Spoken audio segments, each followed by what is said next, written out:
Shalom Bapak Ibu Saudaraku yang terkasih dan diberkati oleh Tuhan. Kita tiba pada pelajaran Sekolah Sabat yang ke-12 dengan judul Yusuf Pangeran Mesir.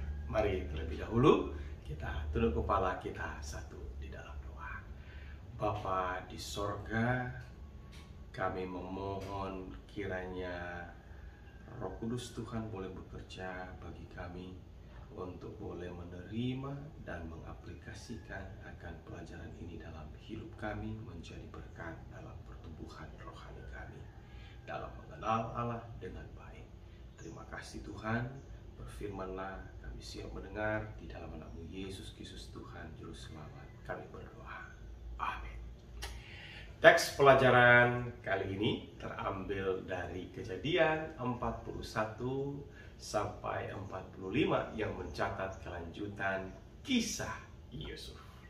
Sedangkan ayat intinya terambil dari Kejadian pasal 41 ayat 41. Selanjutnya, Firaun berkata kepada Yusuf, "Dengan ini aku melantik engkau menjadi kuasa atas seluruh tanah Mesir." Jika pelajaran kemarin berbicara mengenai Yusuf, sang pemimpi, ya, hari ini kita dapati Yusuf, pangeran Mesir. Baik, dalam pasal-pasal ini, gambaran Tuhan Allah apakah yang dapat kita pelajari? Tentunya ada beberapa hal yang dapat kita pelajari bersama pada kesempatan ini. Pertama, mulai dari Kejadian pasal 41 berbicara mengenai Yusuf berkuasa. Tentunya mengenai Allah di sini digambarkan tentang Allah yang maha tahu dan kuasa, maha kuasa. Seperti apakah Allah maha tahu dan kuasa? Berikut ini ada beberapa ayat yang boleh menunjukkan kepada kita tentang maha tahu dan maha berkuasa atas satu bangsa, bahkan satu pribadi, atas bangsa yang terdapat di dalam Kejadian pasal 41 ayat 28.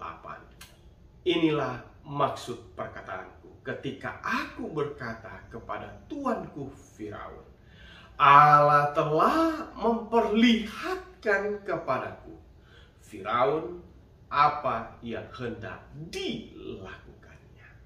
Saya bisa melihat konsep Allah tahu dan juga berkuasa atas nasib satu bangsa. Kemudian di dalam Kejadian pasal 41 ayat 39-40, ini berbicara Allah yang maha tahu, maha kuasa pada atas pribadi. Kata Firaun kepada Yusuf, oleh karena Allah telah memberitahukan, tentunya Allah maha tahu muncul di sini, ya, semuanya ini kepadamu.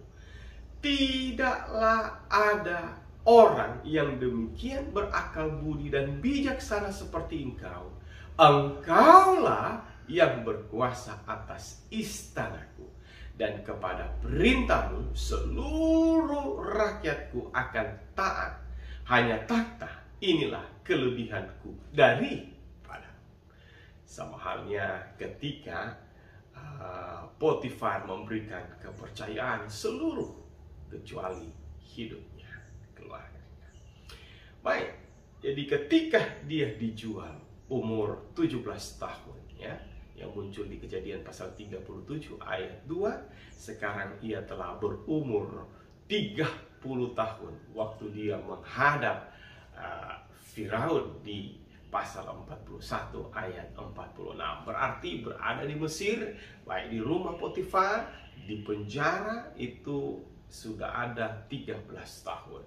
Jadi disinilah Allah yang maha tahu berkuasa telah menentukan langkah hidup baik secara pribadi maupun satu bangsa. Demikianlah ide tentang Allah maha tahu, maha kuasa di pasal 41. Kemudian yang kedua, pasal 42 tentang Yusuf menemui saudara-saudaranya. ini berbicara mengenai Allah mengatur dan memelihara.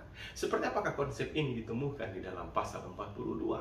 Saudara perhatikan, konsep Tuhan mengatur muncul di mana Yusuf diatur oleh Tuhan untuk dijual ke Mesir, berada di Mesir. Melalui Yusuf dalam rencana kelaparan yang berkepanjangan. Dan kemudian bagaimana Tuhan mengatur Yusuf boleh berkuasa. Dan kemudian Tuhan juga mengatur Yakub mendengar kabar. Di dalam ayat 2 dari pasal 42 disebutkan bahwa lagi katanya, telah kudengar bahwa ada gandum di Mesir. Pergilah ke sana dan belilah gandum di sana. Saudara, Tuhan yang telah mengatur sedemikian rupa sehingga peristiwa-peristiwa sejarah ini boleh terjadi. Dan lebih lanjut, di dalam ayat yang sama, ayat 2 dilanjutkan disebutkan adalah untuk kita supaya kita tetap hidup dan jangan mati. Tuhan tidak hanya mengatur, tetapi Tuhan memelihara umat-umatnya. Bahkan saat mana Yusuf mengampuni dan dengan iman memandang akan rencana Allah ke depan bagi dia dan juga bagi keluarganya, ia pun menyatakan bahwa Allah telah menaruh aku mendahului kamu untuk menjamin kelanjutan keturunanmu di bumi ini dan untuk memelihara hidupmu sehingga sebagian besar daripadamu tertolong. Di dalam Kejadian 45 ayat 7.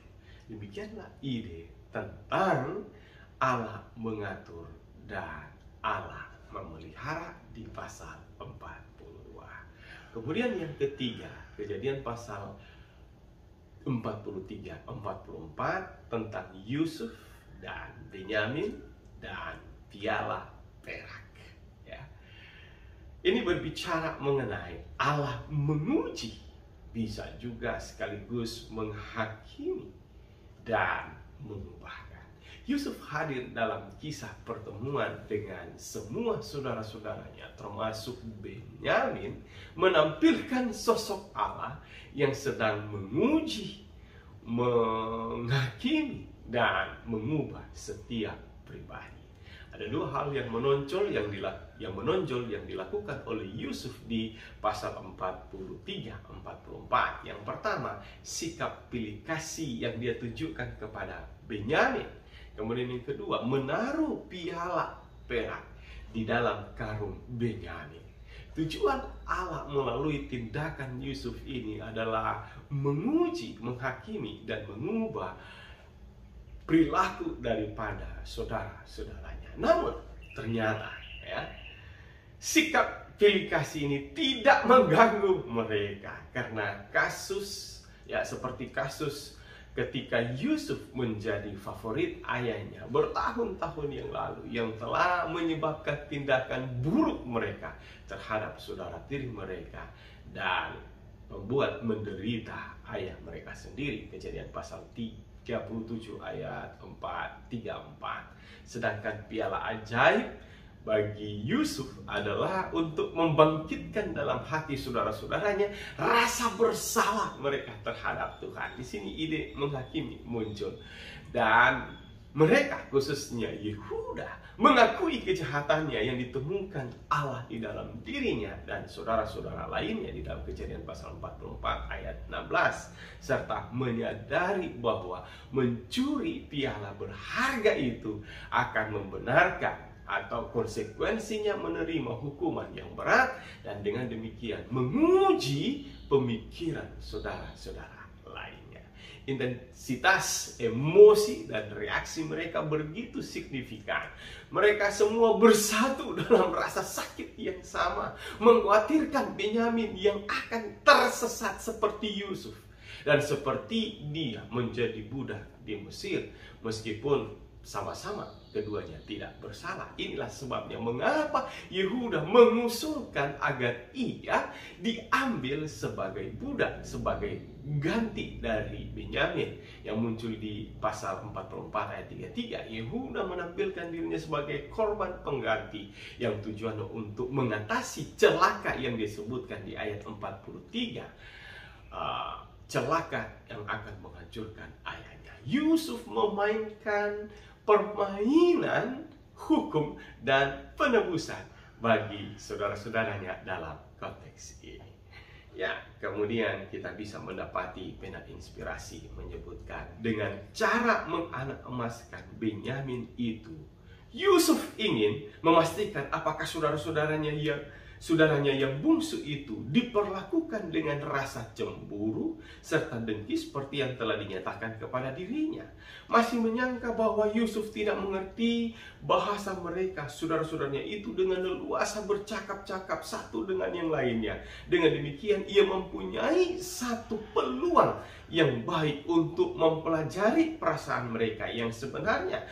Yusuf masih ingin menguji mereka lebih jauh lagi, dan sebelum mereka berangkat pulang, ia telah memerintahkan agar cawan minumannya yang terbuat dari perak itu disembunyikan di dalam karung gandum anak bungsu itu. Dengan dua tindakan menguji, Yusuf telah mempertunjukkan bahwa saudara-saudaranya telah mengalami perubahan sikap melalui Allah tentunya. Kepribadian mereka telah jauh berubah, dan Yusuf menemukan dengan cara yang dia tentukan sendiri. Ya, demikianlah ide mengenai Allah menguji sekaligus menghakimi, ya, dan mengubahkan di pasal 43-44. Kemudian yang bagian terakhir di dalam Kejadian pasal 45 tentang akulah Yusuf saudaramu, berbicara mengenai Allah mengampuni. Ketika Yehuda menawarkan untuk memberikan hidupnya sebagai pengganti, ya, untuk Benyamin, maka Yusuf melihat peluang terbaik untuk segera atau sekaranglah waktunya untuk memperkenalkan dirinya. Dalam memperkenalkan dirinya di ayat 1, Yusuf memaafkan, mengampuni saudara-saudaranya. Namun mereka tidak dapat mempercayai apa yang mereka dengar dan mereka lihat. Jadi Yusuf harus mengulanginya. Di ayat 4 dia sebutkan, akulah Yusuf saudaramu. Hanya untuk yang kedua kalinya, ketika mereka mendengar kata-kata yang jelas, ditambahkan oleh Yusuf, yang kamu jual ke Mesir, di ayat 4. Sehingga mereka percaya Yusuf mengampuni mereka, menggembahkan kasih. Sedangkan iman bergema saat Yusuf menyatakan bahwa Allah menyuruh aku mendahului kamu, di ayat 5. Referensi tentang Tuhan ini memiliki tujuan ganda. Itu tidak hanya berguna untuk meyakinkan saudara-saudaranya, bahkan Yusuf tidak memiliki perasaan buruk tentang mereka. Itu juga merupakan pengakuan iman yang mendalam dan ekspresi harapan iman, ya, karena apa yang mereka lakukan diperlukan untuk, di ayat 7 menyebutkan bahwa menjamin kelanjutan keturunan dan memelihara hidupnya. Baik, demikianlah untuk beberapa hal tentang Allah secara ringkas yang boleh kita pelajari dari pelajaran sekolah sahabat kita. Namun dari sisi yang lain yang boleh kita lihat tentang Allah melalui pengalaman hidup Yusuf di pasal 41 sampai 45. Kejadian pasal 41 tentang Yusuf berkuasa, berbicara mengenai Allah Maha Kuasa dan Allah Maha Tahu. Kemudian Kejadian 42 tentang Yusuf menemui saudara-saudaranya, berbicara tentang Allah mengatur dan memelihara. Kemudian Kejadian 43, 44 tentang Yusuf dan Benyamin, serta piala perak yang hilang, berbicara mengenai Allah menguji dan mengubahkan.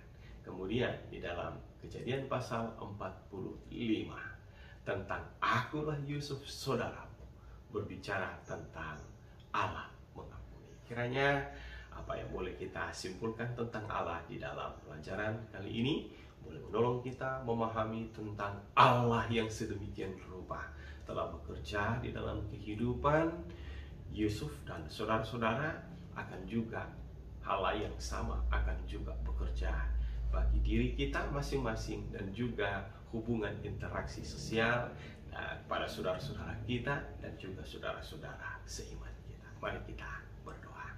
Terima kasih untuk pelajaran firman-Mu pada hari ini. Kiranya boleh menolong memberkati masing-masing kami untuk melihat Allah di dalam kehidupan Yusuf dan juga dalam kehidupan kami, dan kami boleh memerankan apa yang Tuhan inginkan untuk kami peran, sehingga biarlah Tuhan dipermuliakan dan konsep-konsep di dalam hal mengampuni yang muncul di dalam teks kita hari ini boleh membantu kami untuk rela mengampuni sesama kami. Terima kasih Tuhan, terpujilah Engkau, diberkatilah semua yang boleh mendapatkan pelajaran ini melalui YouTube channel ini. Di dalam nama Yesus Kristus Tuhan Juru Selamat kami berdoa. Amin. Kiranya Bapak Ibu Saudara yang terkasih dalam Tuhan Yesus, saudara boleh semuanya diberkati oleh